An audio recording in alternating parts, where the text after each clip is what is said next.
Hello everyone, welcome to Chennai mini blog part 4।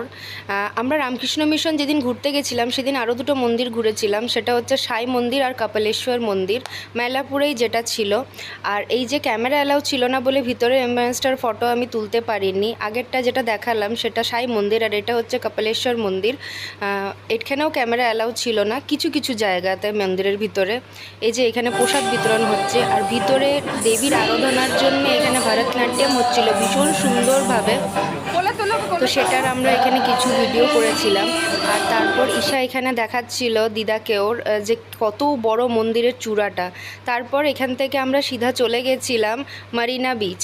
তো ওখানে গিয়ে এই যে ওটা লাইট হাউস এটা, তারপর ওখানে গিয়ে আমরা একটু সমুদ্র দেখি, একটু ওখানে ঘোরাফেরা করি, তারপরে আমরা আবার রিটার্ন করে আসি। তো এইটুকুই ছিল ঘোরাফেরার ব্লগ চেন্নাইতে। ভালো লাগলে লাইক শেয়ার সাবস্ক্রাইব করে দেবে।